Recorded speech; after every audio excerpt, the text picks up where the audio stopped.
নমস্কার বন্ধুরা, আবারও একটা নতুন রেসিপিতে আপনাদের সবাইকে জানাই স্বাগত। শীত কিন্তু প্রায় নেই বললেই চলে, তবুও বাজারে কিন্তু মটরশুঁটি বেশ ভালোই পাওয়া যাচ্ছে।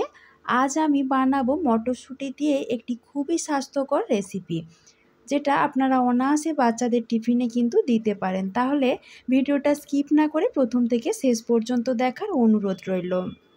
রেসিপিটা বানানোর জন্য আমার এখানে লাগছে 1 বাটি মতো ছাড়িয়ে রাখা মটরশুঁটি, আর লাগছে 1 বাটি মতো ভিজিয়ে রাখা মুগ ডাল। এটা আমি 3-4 ঘন্টা আগে ভালো করে জল দিয়ে ধুয়ে ভিজিয়ে রেখেছিলাম। এখন ওই মুগ ডালটা একটা মিক্সিং জারের মধ্যে নিয়ে নিচ্ছি, তার সাথে নিয়ে নিচ্ছি ছাড়িয়ে রাখা মটরশুঁটিগুলো। তারপর ওই দুটো আমি একসাথে একটা মিহি মিশ্রণ বানিয়ে নিয়েছি।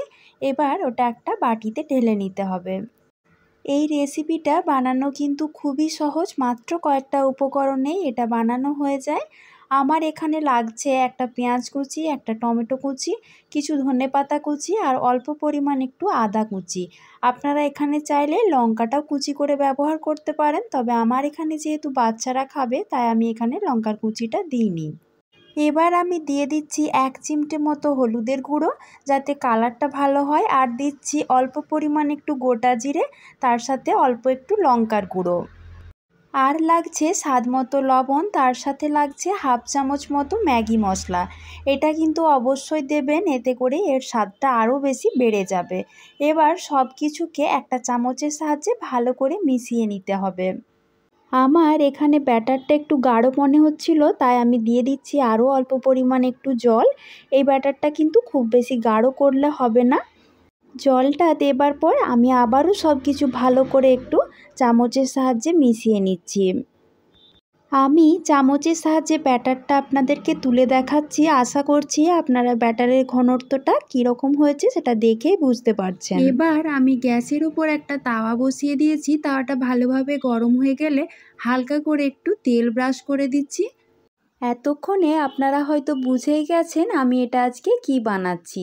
ঠিকই ধরেছেন বন্ধুরা, আমি আজ বানাচ্ছি মুগ ডাল আর মটরশুঁটি দিয়ে অসাধারণ স্বাদের একটা চিলা।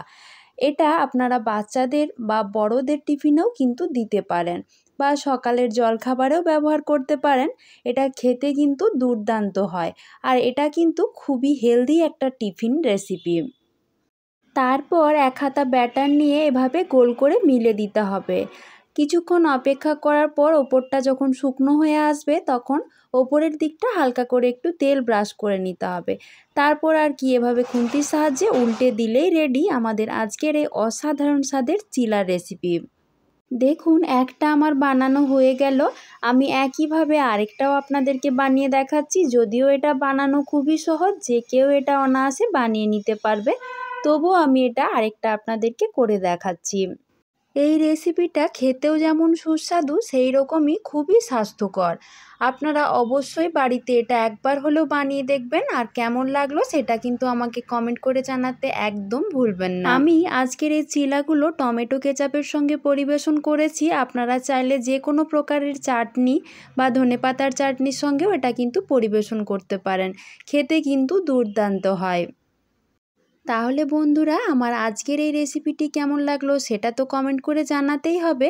তার সাথে ভালো লাগলে অবশ্যই লাইক করে দেবেন, এবং সকলের মাঝে বেশি বেশি করে শেয়ার করে দেবেন, যাতে সবাই দেখার সুযোগ পায়। আর যারা আমার চ্যানেলে নতুন বন্ধু, তারা প্লিজ চ্যানেলটাকে সাবস্ক্রাইব করে দেবেন, যাতে প্রতিদিন আপনারাও এরকম নতুন নতুন রেসিপির আপডেট পেতে পারেন। আজকের মতো এই পর্যন্তই। খুব তাড়াতাড়ি আবারও দেখা হবে নতুন কোনো রেসিপি নিয়ে।